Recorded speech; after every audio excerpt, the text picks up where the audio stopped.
छूने का आरोप लगाया। बड़ा सवाल। नमस्कार, मैं हूं अजय कुमार और आप देख रहे हैं बड़ा सवाल।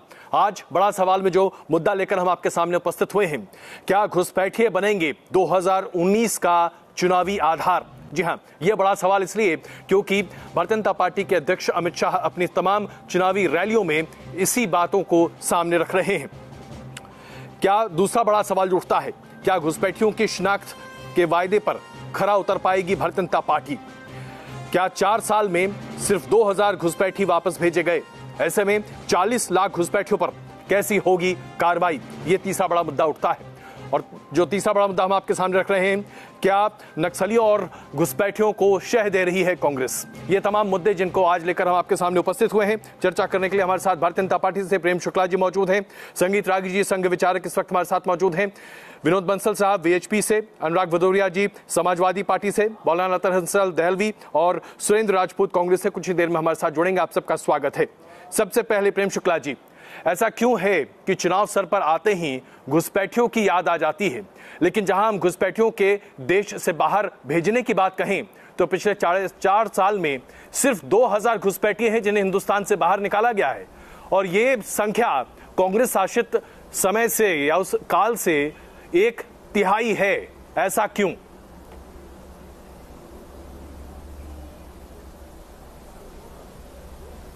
ये घुसपैठियों का जो हमारा संदर्भ है 1971 से सतत घुसपैठियों के संदर्भ में भारतीय जनता पार्टी की, भारतीय जनसंघ की नीतियां बहुत स्पष्ट रही हैं कि घुसपैठियों को देश से बाहर निकाला जाना चाहिए। घुसपैठियों को बचाए रखने का के लिए किसकी जिद पड़ी हुई है?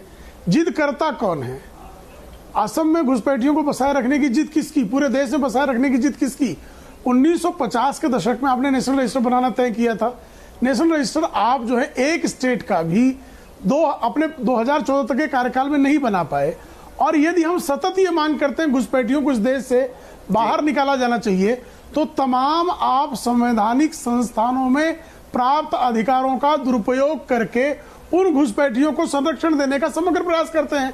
रोहिंग्या घुसपैठियों उनका स्वागत है, बांग्लादेशी घुसपैठियों उनका स्वागत है। हम उसके लिए एक समेकित प्रक्रिया बनाना चाहते हैं, समन्वित प्रक्रिया बनाना चाहते हैं, सारे लोग बाहर निकालना चाहते हैं। अब उसमें 2000-5000 की जो संख्या है वो ऊंट के मुंह में जीरे जैसी है। हम चाहते हैं एक समेकित योजना बने। बांग्लादेश के संदर्भ में आपने उसके साथ सीमा का निर्धारण ही नहीं किया था। घुसपैठियों को हटाने की बात 1971 से लेके 2016 तक। अगर मैं आपको प्रेम शुक्ला जी सही समझ पा रहा हूं तो 4.5 साल आपकी सरकार रह चुकी है, इसके बावजूद आपको लगता है कि सिर्फ कांग्रेस, इसके बावजूद आपको लगता है सिर्फ कांग्रेस ही वो पार्टी है जो लगातार घुसपैठियों को शह दे रही है?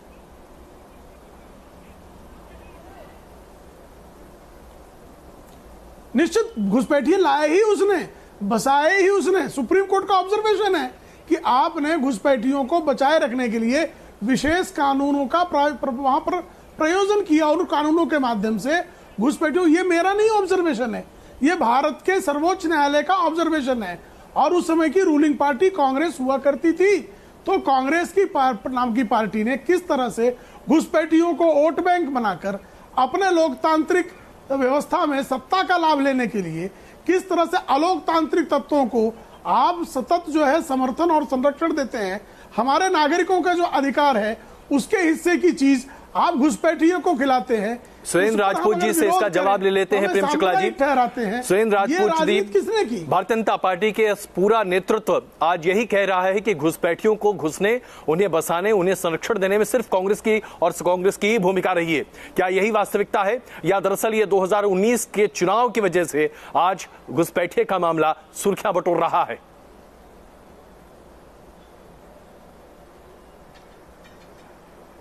अजय भाई, आप तो स्वयं में पढ़े लिखे हैं, आपको तो हम लोग पढ़ पढ़ करके बड़े हुए हैं। प्रेम शुक्ला जी भी एक सम्मानित संपादक रहे, लेकिन अब किस उसमें ये झूठ बोल रहे हैं हमें नहीं मालूम। आपने अभी कहा कि 1/3 संख्या ये लोग निकाल पाए, हमने तो कम से कम 3 गुना ज्यादा निकाले थे। नंबर 1, एनआरसी रजिस्टर किसने बनाया था? नंबर 2, 1 पाकिस्तान के 2 पाकिस्तान किसने किए थे? नंबर 3, सुप्रीम कोर्ट का सुपरविजन किसने किया? नंबर 4, आसाम में एनआरसी का रजिस्टर बनाने का काम किसने किया? नंबर 5। तो ये सारी की सारी बातें, असल बात ये जुमलेबाजी वाली पार्टी में फंस गए शुक्ला जी। वो सामना वाले में थे तो बहुत अच्छे थे, क्योंकि साफ साफ बात करते थे। अब यहां पर ये नरेंद्र मोदी जी की चाटुकारिता करने में इस हद तक वो हो जाते हैं कि वहां पर सच ही नहीं बोल पाते। अरे पंडित जी, इस सच को लिखिए जो सच आप सामना में लिखते थे। हम आपसे बताएं कि आज हमें आपसे सर्टिफिकेट लेने की आवश्यकता नहीं है। एक भी आदमी भारतीय जनता पार्टी का, सुन लीजिए, एक भी पार्टी भारतीय जनता, एक भी आदमी भारतीय जनता पार्टी का 1952 से पहले तो खैर अंग्रेजों के दलाल थे ही, लेकिन 1952 से लेके आज तक एक आदमी आपका शहीद नहीं हुआ बॉर्डर पर। सुन लीजिए। और रही बात तुष्टीकरण की, सुन लीजिए, मैंने कहा ना, अच्छा, एक पाकिस्तान के दो पाकिस्तान कराने वाला कौन? हम लोग। आजम खां वाले हैं क्या? हाँ, आजकल आजम खां वाले हो गए हैं क्या? अभी भारत में मिलाने वाला कौन? हम लोग। गोवा को भारत में मिलाने वाले कौन? हम लोग। आप लोग कौन? त्रिपुरा में देशद्रोही ताकतों के साथ मिलने वाले। आप लोग कौन? पीडीपी से हाथ मिलाने वाले। कांग्रेस कह रही है कि भारत को एकजुट करने वाली पार्टी कौन? कांग्रेस। लेकिन आज विभाजित करने का काम कौन कर रहा है? संघ परिवार और उसके साथ साथ भारतीय जनता पार्टी। इसका जवाब दीजिए विनोद बंसल जी। मुसलमानों का कत्ल कराने वाला, दंगे में हिंदुओं पर अत्याचार कराने वाला कौन? तो कांग्रेस। सिखों का नरसंहार कराने वाला इन्होंने जो कहा, इन्होंने कई सारी बातें गिनाई। मैं जरा कुछ बातें मैं भी आपको याद दिला देता हूँ। समुदाय के लोगों का कत्ल कराने वाला कौन? सिखों के दंगे में आरएसएस ने हत्याएं कराई है। प्रेम शुक्ला जी और राजपूत जी, मैं क्षमा चाहता हूं, जरा बंसल जी की बात सुन लेते हैं। 10 लाख निर्दोष हिंदुओं का कत्लेआम किया गया, इस सत्य से कौन इनकार कर सकता है? चलिए आइए प्रेम शुक्ला जी, मैं आग्रह कर रहा हूं, जरा बंसल साहब की बात सुन लेते हैं। बंसल साहब प्लीज। इनको राजनेताओं को अपने राजनीतिक, प्रेम शुक्ला बोल रहे हैं,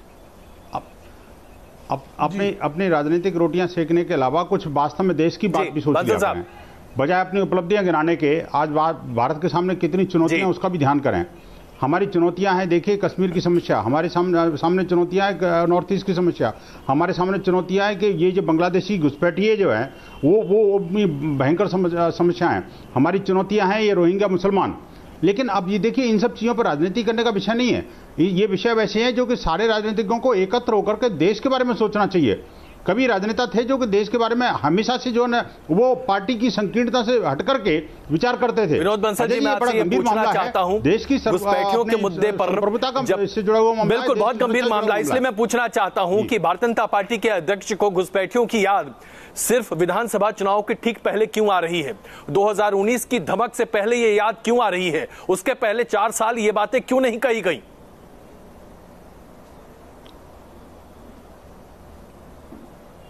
देखिए, ये प्रश्न तो मुझे लगता है मूलतः आपको भारतीय जनता पार्टी के प्रवक्ता बैठे हुए हैं, वो बताएंगे कि क्यों कब आनी चाहिए और क्यों आई अभी।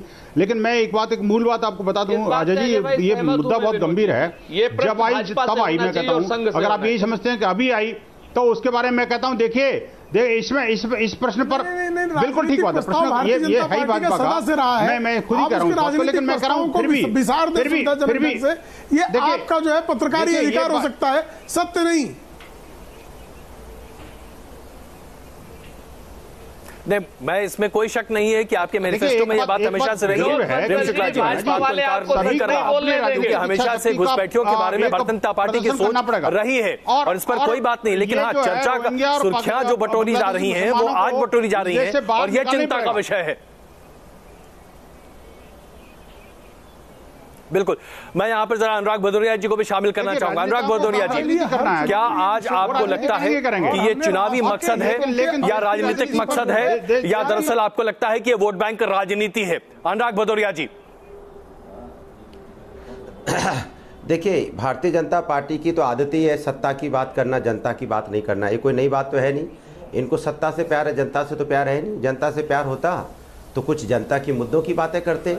भैया, सरकार 19 राज्यों में इनकी, केंद्र में इनकी, जो चाहे कर लेते, लेकिन आपको करना नहीं है, आपको मुद्दा बनाना है। क्योंकि ये अपाहिज सरकार है। अपाहिज मतलब समझते, इनके पास कुछ नहीं है सिवाय जाति धर्म की बात करने की। और ये तो अपने देश के ही नहीं है, ये देश के सगे हो ही नहीं सकते जो देश की विभाजन की बात कर रहे हो। अरे मुद्दा है यहाँ पे आपकी घुसपैठियों को हटाने का, आप हटा नहीं पाए ना, आप हटाना चाहते हो लेकिन बड़ा बोलते हो। आपने बोला था नोटबंदी करेंगे तो नक्सली चले जाएंगे, देश से खत्म हो जाएंगे, नक्सलवाद खत्म हो जाएगा। आप क्या चाहते हो तो बताओ, घुसपैठियों के बारे में आपकी क्या नीति है?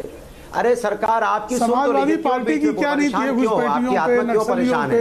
अरे आप चिंता मत कीजिए, आप जैसे देश के दुश्मन जब तक जिंदा है तब तक देश का उद्धार नहीं हो सकता। इसलिए परेशान है कि आप आतंकवादियों के समर्थन में खड़े देश में है, इसलिए परेशान है कि अब याकूब मेमन की जो है लोग जो अपने घर में समाजवादी पार्टी शामिल होती है, अपने घर में परेशान है कि पाटला थाली में खा रहे हो, उसी थाली में छेद कर रहे हो। जब दुश्मन हमारे घर में विश्राम करता है, लाने की इसलिए परेशान है कि ईसाई का एजेंट बीजेपी के दुश्मन हमारे देश में अंदर दुश्मनी पैदा कर रहे हैं। ये वो लोग समाज के विकास की बात ही नहीं करते। देखिए समाजवादी पार्टी बोल रही है, इनकी मानसिकता है, ये इनकी संस्कृति है। समाजवादी पार्टी देश की पार्टी है, आपकी तरह पाकिस्तान की पार्टी नहीं है। भारतीय जनता तो पाकिस्तानी पार्टी है जो रात के अंदर में पाकिस्तान का जिंदाबाद का नारा लगाती है। ये वो आरएसएस है जो अंग्रेजों की मदद किया करती थी, तिरंगा का अपमान किया, भारत छोड़ो आंदोलन में भाग नहीं लिया। मैं आप दोनों के बीच में आता हूँ, क्षमा चाहता हूँ, मैं क्षमा चाहता हूँ, मैं आप दोनों के बीच में आना चाहूंगा। संगीत रागी जी, संविधान को मानने नहीं, अनुराग जी और प्रेम शुक्ला जी प्लीज, अनुराग जी और प्रेम शुक्ला जी जरा एक मिनट मुझे जरा संगीत रागी जी को इस चर्चा में शामिल करने दीजिए। संगीत रागी जी, बड़ा सीधा सा सवाल, घुसपैठिए हमारे देश की तमाम सुविधाओं का इस्तेमाल करते हैं बेजा तरीके से, जो सुविधाएं आज हमारे देशवासियों के लिए होनी चाहिए। यह मुद्दा एक राष्ट्रीय मुद्दा होना चाहिए जिस पर सभी दलों का रुख बिल्कुल साफ होना चाहिए। क्या आपको वास्तविकता में लगता है कि चाहे कांग्रेस हो, समाजवादी पार्टी हो या अन्य ऐसी पार्टियां जो आज बीजेपी के विपक्ष में बैठी हैं, वो घुसपैठियों के हमदर्द हैं? क्या ये आपको लगता है? संगीत रागी जी। देखिए, मुझे लगता है कि बहुत गंभीर विषय पर तू मैं हो रही है, ये अच्छी बात नहीं है। जरा हम सब एक दूसरे को सुन लें तो ज़्यादा अच्छा होगा। देखिए, अमेरिका में बिल क्लिंटन जो है भारत में अपने एक दूतावास में राजदूत नियुक्त करना चाहते थे और उस अपॉइंटमेंट को वहाँ के सीनेट ने इसलिए रिजेक्ट कर दिया क्योंकि उस राजदूत ने टर्की के एक मेड को, इलीगल माइग्रेंट को 6 महीना अपने यहाँ रखा था। तो आप सोच सकते हैं कि जब हमारे यहाँ इस न्यूज़ नेशन पर बहस चल रही होगी और दुनिया में जब लोग देख रहे होंगे तो क्या सोच रहे होंगे कि बांग्लादेश से आए हुए 3 करोड़ बांग्लादेशी जो इस देश में बैठ गए हैं आकर के, और यहाँ की देश की रिलीजियस डेमोग्राफी को बदल दिया है पूरी तरीके से। आसाम में बदल कर रख दिया है, बिहार में बदल करके रख दिया है, उत्तर प्रदेश में बदल करके रख दिया है, और तो और दिल्ली में 1997 में कांग्रेस के ही एस्टिमेट थे कि यहाँ 7 लाख बांग्लादेशी आकर के सेटल कर गए हैं। 1997 से आज 25 साल हो गए हैं, उनके अनुपात कितना हो गया होगा यह हम सबको पता नहीं है। और वो देश के किस किस कोने में आज एक आधिकारिक नागरिक के तौर पे काम कर रहे हैं, ये देश को अंदाजा इसका नहीं है। देखिए, जनरल सिन्हा की रिपोर्ट आई है, उसके बाद कईयों रिपोर्ट आ चुकी हैं और सबने ये माना है। जी, मैं आपके सामने एक आंकड़ा रखना चाहता हूं और मैं चाहता हूं उसका जवाब दें आप, और उसके बाद दहलवी साहब इस पर जवाब दें। मैं एक छोटा सा आंकड़ा आपके सामने रखना चाहता हूं।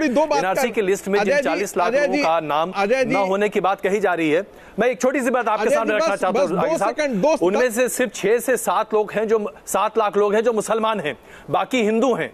तो ऐसे में बताइए कैसे डेमोग्राफिक चेंज हो रहा है? देखिए अजय जी, मैं उस आंकड़े पर नहीं जा रहा हूं, अभी सिर्फ उस आंकड़े पर मैं नहीं जा रहा हूं, मैं बाकी बांग्लादेशी इन्फिल्ट्रेशन की मैं बात पर जा रहा हूं। और मैं आपको बताऊं कि देवकांत बरुआ जो हैं वो कांग्रेस के बहुत वरिष्ठ नेता रहे हैं कांग्रेस के, और आसाम से ही आते। कभी वो ये भी कहते थे Indira is India and India is Indira. वो बात कहते थे कि आसाम में हम अली और कुली के सहारे सत्ता में काम करते हैं, और ये कमोबेश स्थिति वाकई ये सही भी है। आप मत कर रहे हैं संगीत रागी जी, कुछ थोड़ा सा सही बोला कीजिए भाई। आप संघ के विचारक हैं, हमें मजबूरी में फिर आपकी असलियत बतानी पड़ेगी। राष्ट्र की कहाँ की बातें किए जा रहे हैं अजय? क्या बोल रहे हैं ये कुछ ऐसे यहाँ पर क्या हम लोग सत्यनारायण की कथा सुनने के लिए बैठे हुए हैं? अजय जी ये मछली बाजारों के चिल्लाने के लिए आए हैं। प्रधानमंत्री मछली बाजार ये कथा बांचने आए, सिर्फ सत्यनारायण की कथा पढ़ रहे हैं। अरे भैया यहाँ पे समस्या कुछ और है, कथा कुछ और बांच रहे हो। अजय, अरे कम से कम अपना झोला तो बदलो, उसमें किताबें दूसरी रखो, उसमें राष्ट्र की किताब रखो, तब अच्छा लगेगा बोलने में। मैं जरा दहलवी साहब को यहाँ शामिल करना चाहूंगा। मैं आप सबसे आग्रह कर रहा हूँ। नहीं। अरे पिछले अटल बिहारी वाजपेयी की सरकार में अजय जी देखिए भाई, एक मिनट, आप लोग कहाँ से कहाँ पहुंच जाते हैं? एक मिनट अजय जी पिछले 4.5 साल। मैं संगीत रागी जी, मैं आता हूँ, मैं क्षमा चाहता हूँ, मैं क्षमा प्रार्थी हूँ, लेकिन अभी मुझे जरा दहलवी साहब से एक सवाल पूछने दीजिए। दहलवी साहब से मैं समय ले रहा हूँ, बस दहलवी साहब से समय ले रहा हूँ। बताइए जल्दी रोकना चाहिए। IMDT एक्ट को बंद नहीं किया, रोकने के सारे लोग एक साथ बोलते हैं, चर्चा कहीं जगह देखिए अजय, इसमें एक मिनट अजय जी अरे भाई सुनिए, आप सारे एक साथ बोलते हैं। सुप्रीम कोर्ट का एक मुझे लगता है कि हम बहस को जरा मुद्दे पर रखें तो ज्यादा अच्छा होगा। मैं क्षमा चाहता हूँ रागी साहब, क्षमा चाहता हूँ आपसे, लेकिन यहाँ पर मुझे दहलवी साहब से एक सवाल पूछने दीजिए। दहलवी साहब, क्या आज घुसपैठियों का मुद्दा उठाकर सिर्फ राजनीतिक रोटियां सेकने की कोशिश की जा रही है, या दरअसल घुसपैठियों बांग्लादेशियों को नहीं हो गया? प्लीज हम व्यक्तिगत टिप्पणियों से बचें। मैं आग्रह कर रहा हूं कि हम व्यक्तिगत टिप्पणियों से बचें तो बहुत अच्छा होगा, बहुत अच्छा होगा अगर हम व्यक्तिगत टिप्पणियों से बचें। दहलवी जी, क्या ये सिर्फ और सिर्फ राजनीति इसका मकसद है? क्या घुसपैठियों को देश से बाहर रखना राजनीतिक दलों का प्राथमिक उद्देश्य है? क्या आपको ऐसा आज तक लगा? बिल्कुल अजय, देखिए हमेशा हमारा मत बिल्कुल साफ है कि देश के अधिकारों पर पहला हक भारतीयों का है, और जो भी गैरकानूनी तरीके से तारीख वतन या जो भी घुसपैठी उनको तो जाना होगा। ये सरकार जिसका ये कहना था कि हम किसी एक व्यक्ति को भी भारत में नहीं रहने देंगे, एनआरसी पर प्रेम शुक्ला जी को मालूम होना चाहिए कि आसाम भारत का अकेला राज्य है जहां अंग्रेजों के ज़माने से 1946 से जो है वो उसके लिए स्पेशल एक्ट मौजूद है कि कोई नॉन आसामी वहां नहीं रहेगा। इतिहास में क्या हुआ मैं उस पर कोई चर्चा नहीं करना, मैं वर्तमान की बात कर रहा हूं। 2 दिन पहले म्यांमार के प्रेसिडेंट ने, जो उनके चीफ एग्जीक्यूटिव होता है, उन्होंने कहा कि बांग्लादेश के साथ हमारा ये एग्रीमेंट है कि जितने रोहिंग्याज हैं आप उनको भेजिए, चूँकि ये आपकी सुरक्षा का मुद्दा है। मुझको ये बताएं, क्या रोहिंग्याज को लेके भारत सरकार ने कोई आज तक बात की? बांग्लादेश ने कर लिया। बांग्लादेश अपनी यहाँ से रोहिंग्याज को वापस भेज रहा है, ये मैं नहीं कह रहा, ये पूरी रिपोर्ट है। कल एमनेस्टी इंटरनेशनल ने इस पर आपत्ति जताई तो म्यांमार की सरकार ने कहा कि आप उनका नोबेल प्राइज छीनिए, कुछ भी करिए, लेकिन ये बांग्लादेश के साथ संधि हम इसको पूरा करेंगे। दूसरी चीज, हमको ये कहना है कि आप तालिबान के साथ जो मुज़ाकरात हो रहे हैं, अर्थात जो संवाद हो रहा है, उसमें भारत सरकार जाके तालिबान के साथ बैठ के बातचीत करने को तैयार है।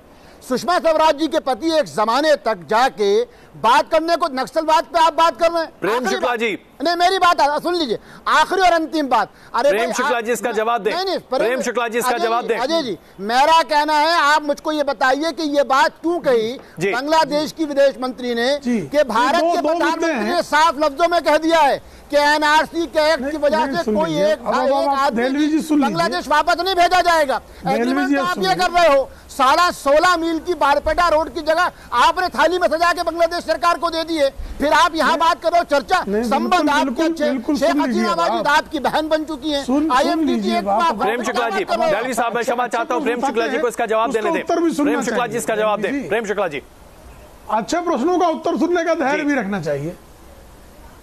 एक पहला प्रश्न दहलवी जी का है कि म्यांमार किस तरह से बांग्लादेश वापस भेज रहा है, सऊदी अरेबिया भेज रहा है।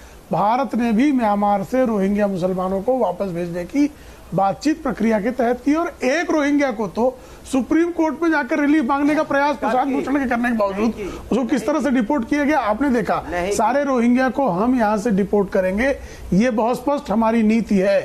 और बांग्लादेशियों को लेकर हम कहते हैं उनको रिपोर्ट करना चाहिए, निकालना चाहिए, उनकी रजिस्टर बनाना चाहिए, उनको आइडेंटिफाई करना चाहिए।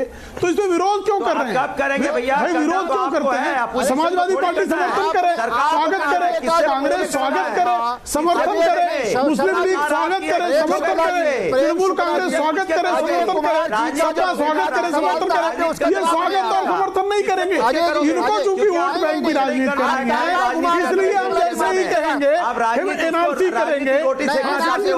आपकी नियत में खोट है, आपकी नियत में, आपके नियत में कालापन है। आप करना नहीं चाहते हो, आप मुद्दा जिंदा रखना चाहते हो, समाज के अंदर मुद्दा चाहिए आपको, क्योंकि आपके पास कुछ है नहीं। मैं क्षमा चाहता हूं, प्रेम शुक्ला जी ने भारतीय जनता पार्टी और सरकार का पक्ष सामने रखा। इससे पहले कि हम एक छोटा सा ब्रेक लें, राजपूत जी मैं चाहता हूं कांग्रेस इस पर क्या प्रतिक्रिया रख रही है स्पष्टता से सामने रखें। हम इससे पहले कि छोटा सा ब्रेक लें, राजपूत जी बहुत संक्षेप में, क्या आपको लगता है कि सरकार की कोशिशें मुकम्मल हैं? क्या आपको लगता है कि घुसपैठियों के मुद्दे पर सरकार संजीदा है? राजपूत जी। देखिए अजय जी, मुझे जरा बोलने दीजिएगा। बिल्कुल नहीं है अजय भाई, ये बिल्कुल ये सरकार नाकाराओं की, नाकिसों की है। ये सरकार जुमलेबाज लोगों की है। काम करने वाले लोगों की अगर ये सरकार होती तो 2004 से 2014 तक जैसे 30,000 से ऊपर हम लोगों ने घुसपैठिए वापस बोलने दीजिएगा, वैसे इन लोगों ने वापस भेजा होता। 200 और 400 घुसपैठिए नहीं वापस भेजे होते। ये लोग तो नवाज शरीफ की माताजी के पैर छूने वाले लोग हैं। तो ये मसले जो है ये बिल्कुल भी इन लोगों के पास हिम्मत ही नहीं है, ये हिम्मत ही नहीं है इन लोगों में। और हम लगातार बने हुए हैं आज के इस महत्वपूर्ण मुद्दे पर, क्या घुसपैठिए बनेंगे 2019 के लोकसभा चुनाव का आधार? और इस मुद्दे पर बहस करने के लिए हमारे साथ मौजूद हैं भारतीय जनता पार्टी से प्रेम शुक्ला जी, संगीत रागी जी संघ के विचारक, विनोद बंसल साहब बीएचपी से, अनुराग भदौड़िया जी समाजवादी पार्टी से, मौलाना तरहत हसन देहलवी और सुरेंद्र राजपूत। सबसे पहले संगीत रागी जी मैं आपसे ये जानना चाहता हूं, ऐसा क्यों है कि इस मुद्दे पर एक राष्ट्रीय एक राय, एक राष्ट्रीय आम मत तैयार करने के बजाय इसे एक चुनावी मुद्दा बनाया जा रहा है? चुनाव के वक्त इसका इस्तेमाल क्या यह साबित नहीं करता कि दरअसल ये राजनीति से प्रेरित कदम है? देखिए अजय जी, कायदे से तो ये राष्ट्रीय मुद्दा है और इसे राष्ट्रीय मुद्दों की तरह ही हल किया जाना चाहिए था, लेकिन दुर्भाग्य से कांग्रेस पार्टी ने जब पहली बार IMDT एक्ट लाया तो IMDT एक्ट में वो सारे वैसे प्रावधान थे जिन्हें बांग्लादेशियों को यहाँ से हटाने की बात नहीं। उसके यदि आप क्लॉजेस पढ़ेंगे तो आप यदि 200 साल भी उनको लागू कर दिया जाए तब भी आप 10,000 से ज़्यादा बांग्लादेशियों को बाहर नहीं कर सकते हैं। यही कारण था कि सुप्रीम कोर्ट को ये ऑब्जर्वेशन देना पड़ा कि ये IMDT एक्ट जो लाया गया है वो IMDT एक्ट बांग्लादेशियों को हटाने के लिए नहीं गया है। ये IMDT एक्ट जो है वो बांग्लादेशी घुसपैठियों को यहाँ पर बसाने के लिए किया गया है। दुर्भाग्य से आप सोचिए कि 3 करोड़ आंकड़े को जो आज के दिन में बहुत सारे ऐसे बांग्लादेशी थे जो आसाम में बसे, वो आज दिल्ली के आकर के कई क्षेत्रों में, और आज तो कई उसमें 3 पीढ़ियां आ गई हैं।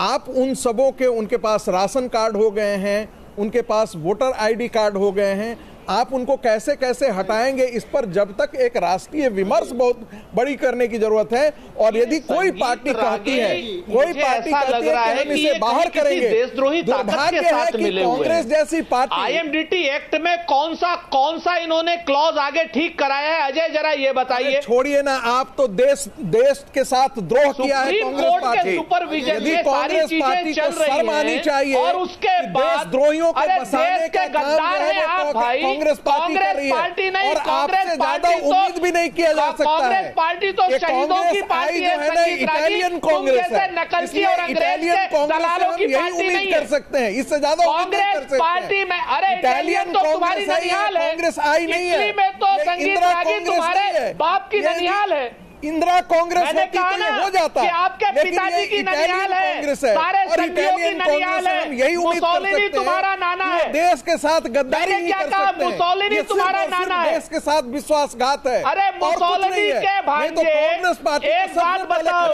आइए मैं आप सबसे आग्रह करूंगा कि हम व्यक्तिगत टिप्पणियां न के बराबर करें तो ज्यादा अच्छा होगा। हम इस बहस को अपने मुद्दे पर ही रखें तो बहुत बेहतर होगा। मैं आप दोनों से आग्रह कर रहा हूं, सुरेंद्र जी और संगीत रागी जी कृपा कर 1 मिनट मुझे एक सवाल पूछने का मौका दें। प्रेम शुक्ला जी, ये नकलची, नहीं प्लीज, मैं व्यक्तिगत टिप्पणियों से बाज आने की बात कहूंगा। प्लीज हम व्यक्तिगत टिप्पणियां ना करें, मैं बहुत आग्रह करना चाहता हूं आप सबसे। प्रेम शुक्ला जी, सवाल ये है कि अगर आज बांग्लादेशी घुसपैठियों की बात करें तो हरियाणा में बड़े पैमाने पर रोहिंग्या और बांग्लादेशी घुसपैठिए हैं, जम्मू में बड़े पैमाने पर रोहिंग्या घुसपैठिए हैं। हम ये भी जानते हैं कि दिल्ली और उसके आसपास के इलाकों में बड़े पैमाने पर बांग्लादेशी घुसपैठिए हैं। कई राज्य ऐसे हैं जहां आज भारतीय जनता पार्टी की सरकार है। पिछले 4-4.5 साल से, चाहे उत्तर प्रदेश की बात करें, हरियाणा की बात करें, जम्मू कश्मीर की बात करें, इन तमाम राज्यों में बीजेपी की सरकारें रही हैं। लेकिन ऐसी कोई लिस्ट तक तैयार नहीं हुई कि कितने घुसपैठिए हैं। अब उस पर कार्रवाई करने की बात कही जा रही है, तो इतनी देर से ये विचार क्यों आ रहा है, खास करके तब जबकि आपके मैनिफेस्टो में है, आपको तो सत्ता संभालने के पहले दिन से ये करना चाहिए। जी, देर से विचार नहीं आ रहा है।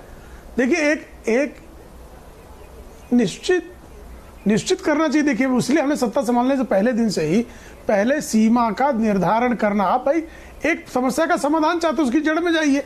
जड़ से समस्या के समाधान के संदर्भ में हम जिस तरह का प्रयास कर रहे हैं, उस पर पीड़ा किसको हो रही है? जिन्होंने घुसपैठियों को बसाया, घुसपैठियों को वोट बैंक बनाया, उस वोट बैंक के आधार पर सत्ता हासिल की, उस सत्ता के आधार पर आप जो है हमारा जो राष्ट्रीय हित उस पर कुठाराघात करते हैं। और उस कुठाराघात पर कोई बात करे तो आप उसको 2 कौड़ी का आदमी कहेंगे, उसको मुसोलिनी का भांजा कहेंगे, उसको गरियाएंगे। ये राजनीति जो हुई है, जिस तरह की टुच्ची राजनीति हुई है, होता है। और आरएसएस आई कहां से? गिरेन करने का 50 वर्ष का प्रयास है। ये आरएसएस आई कहां से? ये आरएसएस दिल्ली से आई है। किसने मना किया?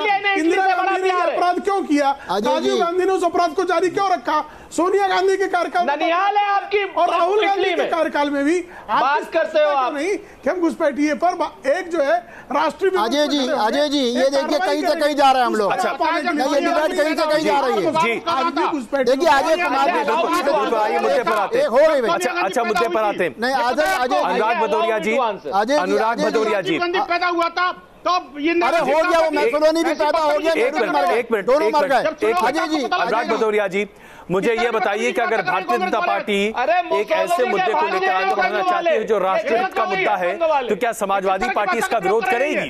क्या समाजवादी पार्टी आज इस बात को लेकर भारतीय जनता पार्टी को कटघरे में खड़ा न करना पसंद करेगी कि आप अपना वायदा पूरा क्यों नहीं कर रहे? अनुराग भदौरिया जी, या कई संस्था की तरफ से मर जाती है तो इस तरह की नीच भाषा का प्रयोग करते हैं।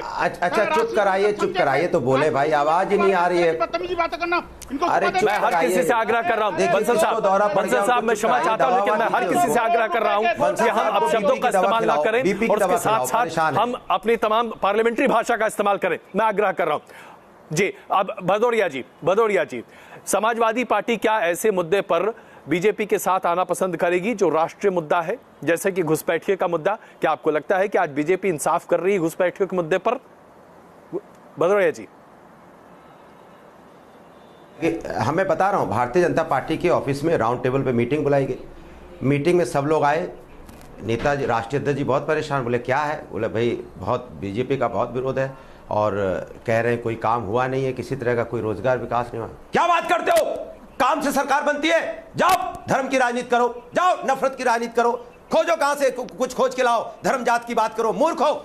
10 साल सरकार हो गए, 1999 से 2019 तक 10 साल बीजेपी की सरकार आई है। कहीं विकास भी आई क्या? रोजगार पे आई क्या? हम जब भी आए हैं धर्म जात पे खून लहू बहा के आए हैं। जाओ इस तरह की खोजो, ये सब बातें करके लाओ, कहां से कहीं खोज के लाओ, कुछ खोजो जाके। धर्म जात की बात करनी है हमें, उस पे सरकार हम। आप तो ऐसे बोल रहे हैं जैसे कि आप उस मीटिंग में खुद ही मौजूद रहे। तो इनके इवेंट के मैनेजमेंट भी अगर कोई विकास की बात लेके जाते हैं तो इनके लोग चिल्ला पड़ते हैं। ये कहते हैं खोजो कहीं से ऐसा मुद्दा खोज के लाओ जो देश को तोड़ने की बात करें, क्योंकि हमें यहाँ जोकर की आवश्यकता कम बनाना है। और पाकिस्तान तभी बना सकते हैं जब यहाँ जाति धर्म की बात करके आपस में नफरत की बात करके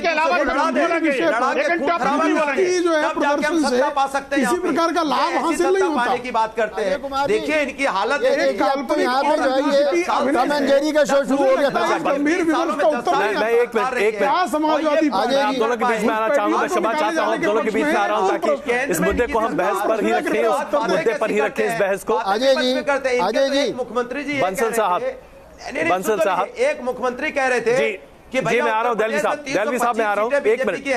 और कहते क्या है, विपक्ष हमें काम नहीं करने देता। अरे भैया 325 सीटें आपकी, काम करो ना, किसने रोका है? ये डरपोक लोग हैं, कायर लोग हैं, इनको देश को आगे नहीं बढ़ाना है, प्रांत को आगे नहीं बढ़ाना है। काम तो करना ही पड़ेगा, अन्यथा जनता जवाब देगी, इसके अलावा कोई रास्ता नहीं है। लेकिन बंसल साहब, मैं एक बार फिर आपके पास आकर ये समझना चाहता हूं कि आज जो राष्ट्रीय समीकरण है, इस राष्ट्रीय समीकरण के आधार पर क्या आपको लगता है कि घुसपैठिए के मुद्दे पर भारतीय जनता पार्टी की सरकार की नीतियों का विरोध वो लोग कर रहे हैं जो आज विपक्ष में बैठे हैं? और अगर ऐसा लगता है तो इसका सच क्या है, क्यों आपको ऐसा लगता है? विनोद बंसल जी।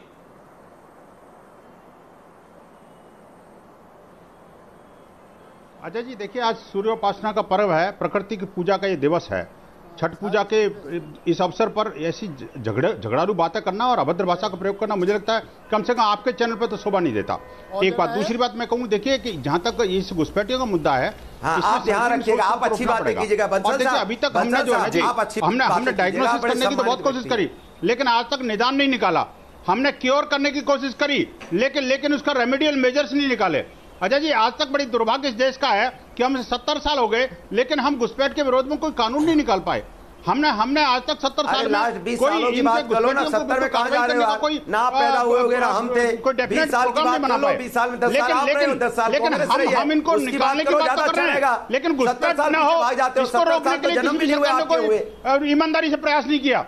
अगर किसी ने ईमानदारी से प्रयास किया तो ये विरोध करने के नाते, हम चूंकि विरोधी हैं इसलिए विरोध करना है, ये देश की नीति रही है।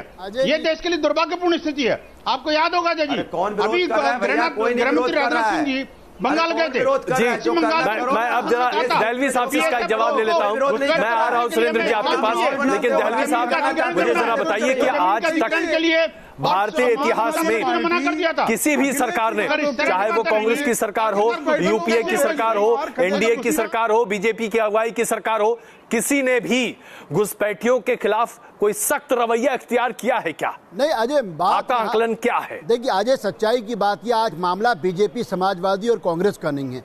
मैं आपको बताऊं कि बांग्लादेश की विभाजन के बाद जब एक बड़ी तादाद में बांग्लादेशी भारत में आए थे, ये बात तो हम और आप नहीं कह रहे हैं ना, ये बात तो उस वक्त संयुक्त राष्ट्र ने मानी थी कि इतनी बड़ी तादाद में जो बांग्लादेशी उस वक्त आए वो बड़ी तादाद वापस गई थी। ये भी एक सच्चाई की बात है। 90,000 से ज्यादा पाकिस्तानी फौजियों को हमने जो धरातल पे लाए थे, ये भी सच्चाई की बात है। लेकिन ये बात सच्चाई है कि घुसपैठियों के नाम पे लगातार राजनीति हुई, कांग्रेस, बीजेपी के IMDT एक्ट हो। लेकिन दो बातें मैं बिल्कुल अपने प्रेम शुक्ला साहब से बड़े अदब के साथ पूछना चाहता हूं। मामला चूंकि राष्ट्रीय सुरक्षा का मामला ये है कि आसाम को लेकर सबसे बड़ा मुद्दा रहा। मुझको ये बताइए, भारत के अंदर घुसपैठिए जम्मू तक पहुंच चुके हैं। छठ पूजा की बात और जैसे सूर्यास्त नीतियों का कारण हुआ है, सूर्यास्त के सामने आप भी झुक गए। सुन लीजिए, अभी छठ पूजा चल रही, सुनिए। मेरा कहना यह है कि जम्मू जैसे संवेदनशील इलाकों नहीं, जहाँ झुकते नहीं है, सूर्य कभी झुकता नहीं है, उस जगह हमेशा रहता है, पहुंच जाते हैं। ये कोई बात भी घूमती है मौलाना। अब आपको सूर्य हमेशा सूर्य रहता है, आपकी चोरी हमेशा प्रकाशमान रहता है, और हमेशा सूर्य की उपासना करते हैं। अब आप सूर्योपासना का पर्व सिर्फ हिंदू बनाता है। कितना शुरू कर देंगे? मैं पर्व की बात मौलाना साहब सुनिए, बांग्लादेश ये सूर्य उपासना का जो काम है, जो प्रकृति की आराधना का काम है, सिर्फ हिंदू करता है। मुझको और ये जो है, इसी कारण जो है हिंदू समाज जो है पूरे विश्व के अंदर। सुनिए पहले, आप मुझे बताइए, देखिए क्या करो ना, आपको घुसपैठ को रोकना पड़ेगा, रोक रहा हूँ, और जो आगे उनको वापस भेजना पड़ेगा, और उसका विरोध करना रोकना पड़ेगा आपको। सुन तो लो, संकीर्ण मानसिकता से बाहर होना पड़ेगा। मुसलमान भाई चोर की अच्छा, मैं आप दोनों के बीच में आता हूँ, मैं क्षमा चाहता हूँ। बंसल साहब जरा सुनिए तो सही कि दहलवी जी कह रहे हैं। बंसल साहब, मेरा आग्रह है आपसे, जरा सुन तो लीजिए कि दहलवी साहब कह क्या रहे हैं। है। मुझको प्रेम शुक्ला जी ये बताएं कि जम्मू जैसे संवेदनशील इलाकों के अंदर रोहिंग्या पहुंच जाते हैं, कितने रोहिंग्या वापस हुए? मुझको ये बताएं, वो जो 16 लाख हिंदुओं के बारे में आंसू ये कह रहा है कि हम किसी भी सूरत में बांग्लादेशी हिंदुओं को जो आसाम में रहते हैं उसको क्या करें? ये आवाज उठाइए त्रिपुरा के अंदर। दो महत्वपूर्ण मुद्दे यहाँ पर दहलवी साहब ने उठाए। बंसल साहब आग्रह है, प्लीज जरा सुनिए। प्रेम शुक्ला जी को इसका जवाब देने दीजिए। प्रेम शुक्ला जी, दो मुद्दे जो यहाँ दहलवी जी ने उठाए। सबसे पहले जम्मू एक संवेदनशील इलाका, 40,000 रोहिंग्या वहां पर। नहीं, दोनों बहुत प्रमुख मुद्दे हैं और मुझे लगता है बिल्कुल आवश्यक है। देखिए, बहुत संवेदनशील इलाके में रोहिंग्या को बसाने का अपराध कांग्रेस के साथ में गठबंधन में रही उमर अब्दुल्ला की सरकार ने प्रारंभ किया। कालांतर में उनको जो है किस तरह से कांग्रेस के समर्थन पे चलने वाली विविध सेकुलर दलों ने उनके समर्थन में सुप्रीम कोर्ट तक स्यापा किया, सारे लोगों ने देखा, और उनको निकालना, सारे लोगों को शिनाख्त करना, एक इलाके में रखना, उनकी गतिविधियों पर नजर रखना और उनको व्यवहार रिपोर्ट करना, ये संकल्पबद्धता के साथ संसद किया होगा। सर्वोच्च न्यायालय तक तालियां बजाई है, भारतीय जनता पार्टी के नेतृत्व आपने क्या किया? ये कार्य तो बताओ, सब जानते हैं। अरे और 1970 से लेकर 2014 तक जो घुसपैठिया आया वो कांग्रेस का दामाद हो गया, जो घुसपैठिया आया आपने वो क्या सपा किया? का दामाद हो गया। 5 साल की सरकार होने को आगे केंद्र में 19 राज्यों में आपकी सरकार है, आपने कुछ किया है तो बताओ। अखिलेश सिंह यादव मुंह मत चलाओ, मुंह खोला बंद किया, मुंह खोला बंद किया, मुंह खोला बंद किया, मुंह खोला बंद किया, मुंह खोला बंद किया। ये मुंह खोलना बंद करना बंद कर दो। कुछ काम किया हो तो गिनाओ, खाली मुंह खोलोगे बोलोगे इससे फायदा क्या हुआ? एक आध काम गिना दो कि भाई आपने किया, आपने भगाने के लिए किया। आपको खाली 2 ही याद आते हैं, समाजवादी पार्टी याद आती है, समाजवादी पार्टी याद आती है, समाजवादी पार्टी याद आती है, आइए हमारे पास, यहाँ पे आपको हम कोई काम हम दे देंगे। आप यहाँ कुछ लिखिए पढ़िए, को बजाने का ही काम आपको है। मैं क्षमा चाहता हूँ, मैं क्षमा चाहता हूँ। यहाँ पर राजपूत जी का जवाब देना बनता है क्योंकि कांग्रेस के ऊपर सीधा आक्षेप आज भारतीय जनता पार्टी के प्रवक्ता लगा रहे हैं। राजपूत जी, क्या आज अनुराग जी प्लीज एक मिनट, अनुराग जी और प्रेम शुक्ला जी मुझे एक छोटा जवाब देने दे प्लीज। मैं आप दोनों से आग्रह कर रहा हूं, राजपूत जी से एक छोटा जवाब देने दे। राजपूत जी, मुझे सिर्फ इतना बता दीजिए, भारतीय जनता पार्टी कहती है कि जम्मू के क्षेत्र में जो सब कुछ हुआ है, खास करके रोहिंग्या के मसले पर, वो सब कुछ आपकी देन है, आपने देश को तहस नहस कर दिया है।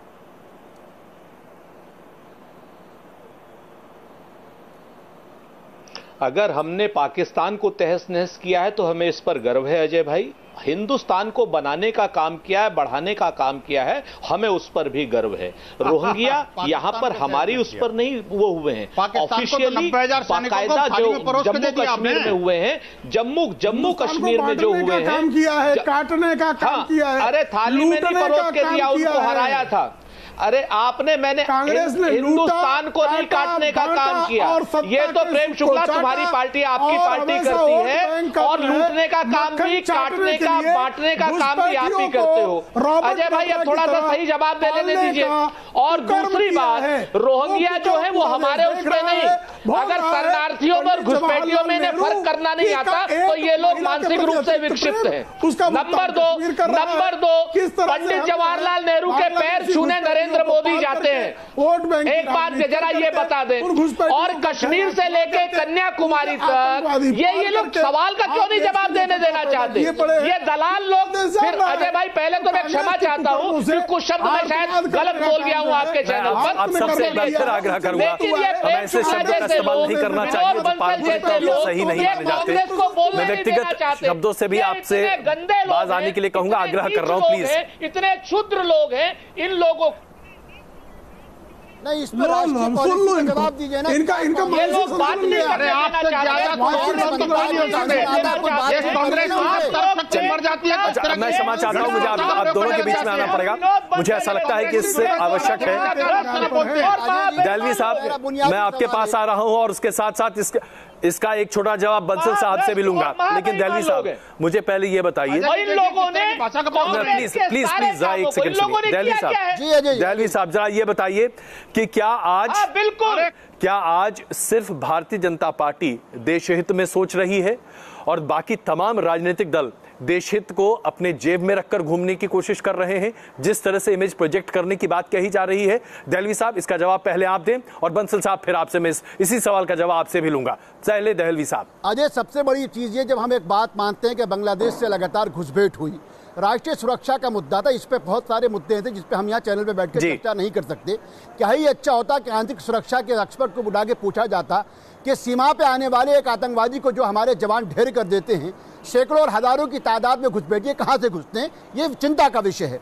दूसरा बड़ा मुद्दा था, जिस देश से सबसे ज्यादा घुसपैठी आ रहे हैं, आज भारत के पूरे सब कॉन्टिनेंट सार्क के अंदर सबसे अच्छे ताल्लुकात उसको हैं, और इन्हीं नरेंद्र मोदी सरकार के अंदर हमने 16.5 किलोमीटर लंबी जो राहदारी थी वो उसी बांग्लादेश को हमने सौंपी है।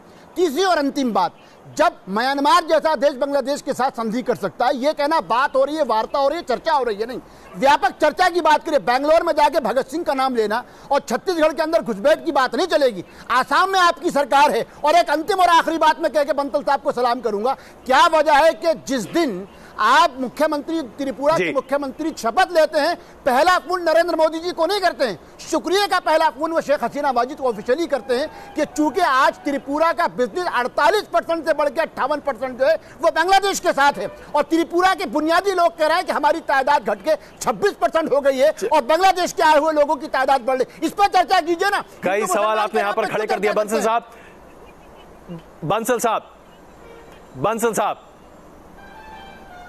नहीं, मैं बता रहा हूं अजय जी मौलाना साहब ने जो बातें कही बड़ी गंभीर है और इस बात को मानना पड़ेगा कि देश के लिए ये घुसपैठ बहुत बड़ी समस्या है।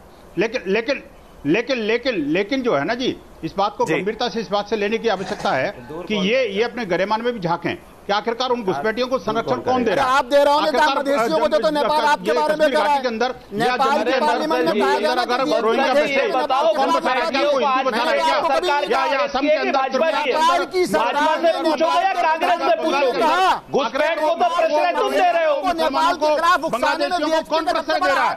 मैंने तो नहीं कहा ना आपको तो ये बात, ये अपनी नेपाल ने सरकारी तौर पे कही है। चिकनी चिपड़ी बातें करना। अरे भैया नेपाल बंसल और प्रेम शुक्ला प्रश्न दे रहे हैं, जाकर के इसको बताना विनोद बंसल और प्रेम शुक्ला की पार्टी प्रश्न दे रही। आखिरकार वो कौन गुर्गे हैं अरे जो मस्जिद से अनाउंसमेंट करते हैं? अच्छा चलिए, मेरे पास सिर्फ एक मिनट का वक्त बचा है। प्रेम शुक्ला जी और राजपूत जी, आप दोनों से 30 सेकंड में इसका जवाब चाहूंगा। घुसपैठियों पर कौन पार्टी बेहतरीन काम कर सकती है? प्रेम शुक्ला जी। निकल आता है